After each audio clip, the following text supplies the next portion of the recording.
Deputies are now working with the coroner's office to investigate the incident.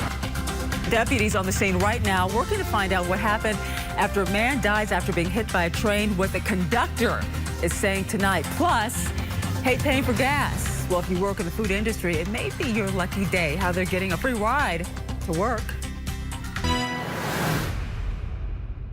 Charleston County deputies were dispatched to the area of Highway 162 near Macomb Road for a report of a pedestrian versus train fatality. Right now, deputies working that scene. We've learned that one person is dead after being hit by a train. This happened nearly 3 hours ago on Highway 162 near Macomb and Hollywood. The conductor told police that he saw the victim sitting on the tracks. We're working at this point to get more information. We have a crew out there on the scene, but we can tell you right now the road is closed. We will provide you with more information as it becomes available. And new video just into our newsroom from Greenville County. This video is coming to us from our sister station. It shows the outside of a church spray painted with derogatory messages, some of it involving Billy Graham. WYFS was reporting vandalism was discovered at Life Spring Community Church in Simpsonville on Sunday. At this time, no suspects have been identified.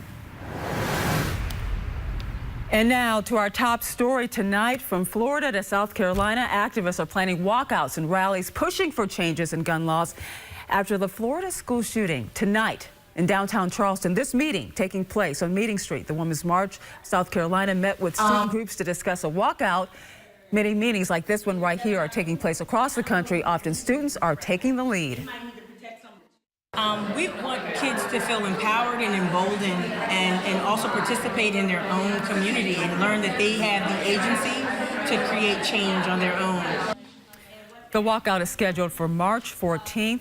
Tomorrow, Representative Wendell Gilliard will be at Burke High School at 11 a.m. talking about recent gun violence in schools. He told us tonight he'll remember the 17 who died in Florida, have a question and answer session, and talk about upcoming bills in the House. You may remember, though, Gilliard is pushing for a bill calling for metal detectors in schools.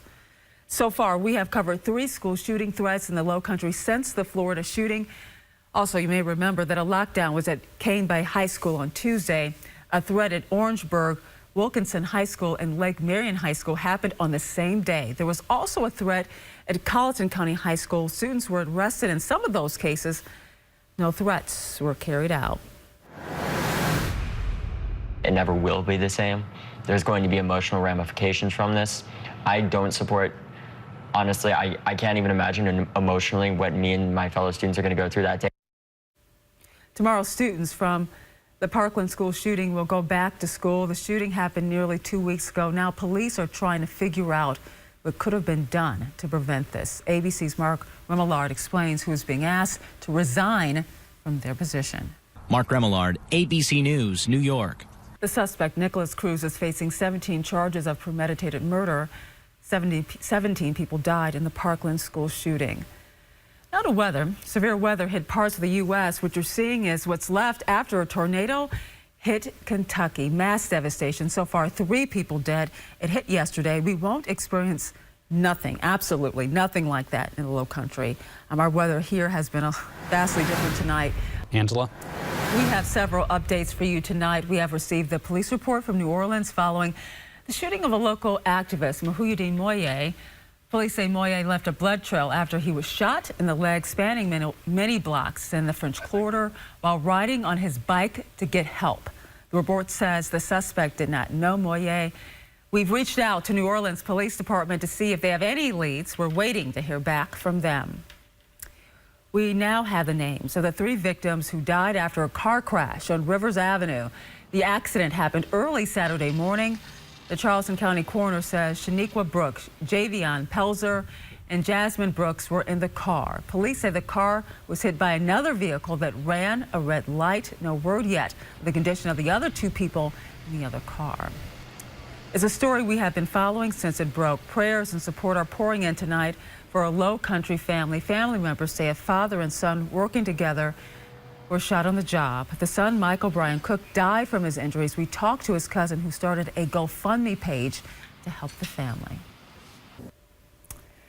The two 18-year-old suspects, White and Gadsden, are facing charges for murder, attempted murder, burglary, and possession of a firearm. They waived their rights in bond court yesterday. As for that GoFundMe page you just saw, it's now over $37,000 and still growing. Finding parking downtown can sometimes be a pain, especially for people who work in the food industry. What one man is doing to provide relief and the cost, you may not believe.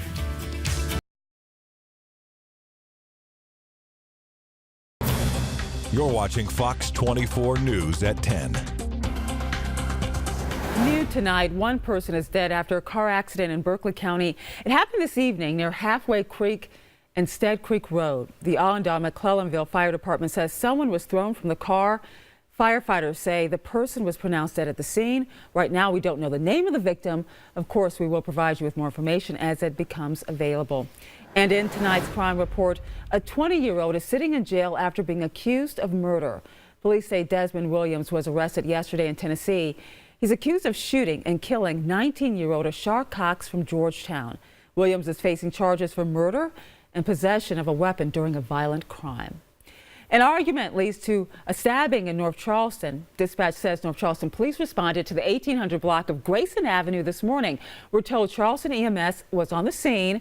According to North Charleston police, the victim and suspect apparently got into an argument, and then the suspect pulled out a butcher's knife on the victim. We're working, of course, to find out how the victim is doing right now.